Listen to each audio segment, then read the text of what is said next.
My very first YouTube video was Why Were the Ancient Greeks Seafaring People? Based on this video, I have afterwards written the book Why Did the Ancient Greeks Become a Seafaring People? You see the front page on your screen. This video is just my very first video being reissued with this small ad for my book. If you like my work and are interested in ancient Greece and seafaring, please consider supporting me by buying the book. You can find links to the book below.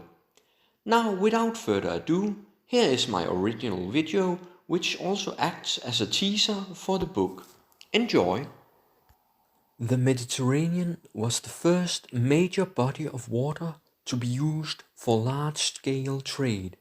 This was true for both the Bronze Age and during classical antiquity. Why the Mediterranean has this position and why maritime trade and connections developed here can be deduced from its Latin name Mare Internum, the inner sea. The Mediterranean is completely surrounded by land, aside from the small opening at Gibraltar. And this is important. When sailing the Mediterranean, you are going somewhere. The seafaring of the Mediterranean was dominated by the Phoenicians and Greeks, later Greco-Romans. Of the two, the Greeks established more settlements, although the Phoenicians did establish Carthage. But the Greeks established more, which in time made them important for the very reason of going somewhere.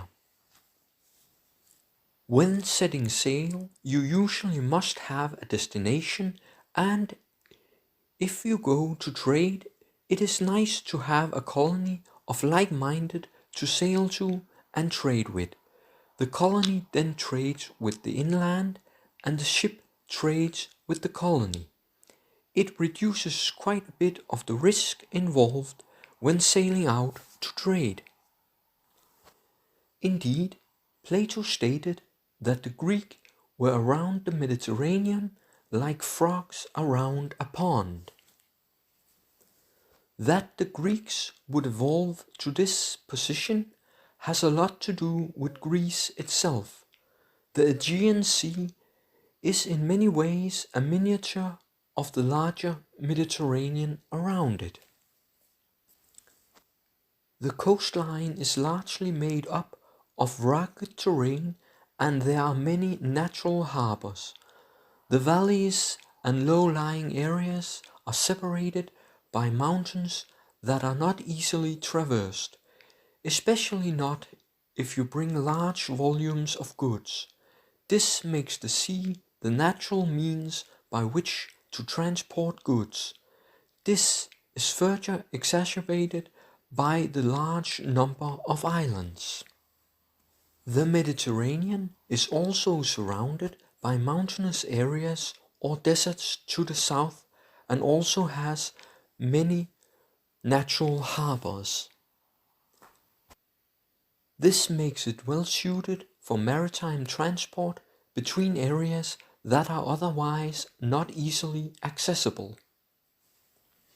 This both holds true when traveling to trade goods with already existing settlements, like when the Greeks visited Egypt, or for going to unsettled territory to build new towns, which the Greeks did as the Aegean was settled.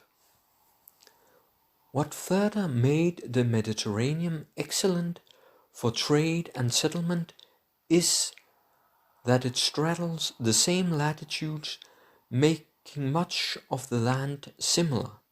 This meant that the same cultural know-how could be used when settling new shores, and just as important, the ships did not need to be adapted to other conditions than those found in the Mediterranean.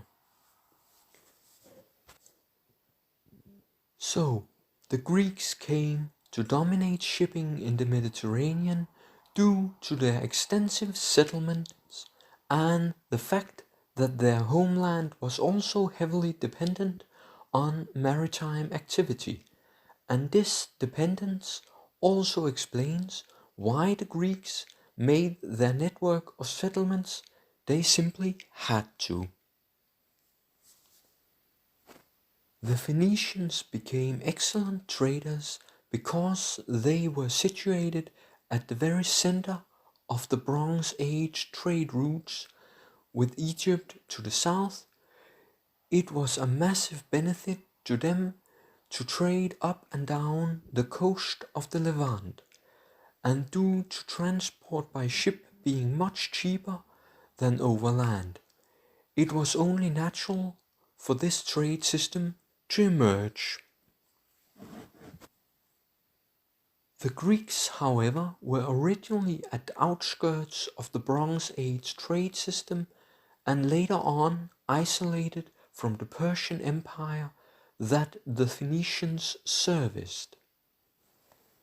But the Greeks needed to trade simply because Greece could not support its own population.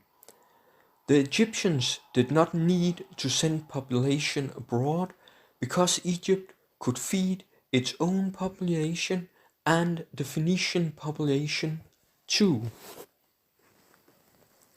The Greeks, however, were heavily dependent on import of grain from colonies by the Black Sea or from Egypt. So the Greek shipping system and colonies were a question of needs. They both needed imports of food and a place to settle their population surplus. The grain need could be covered by Egypt, which received Greek olive oil and pottery in exchange, but since the Greeks had the need the most, they were the ones that came to trade, which they did by ship.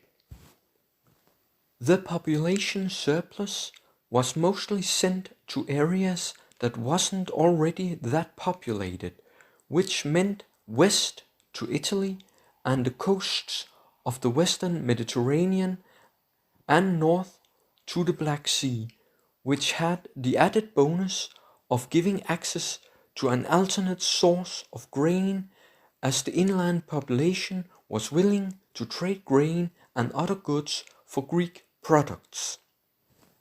This way, the Greek settlements became intermediaries for Greek trade, resulting in a network of port cities in natural ports similar to those in the homeland.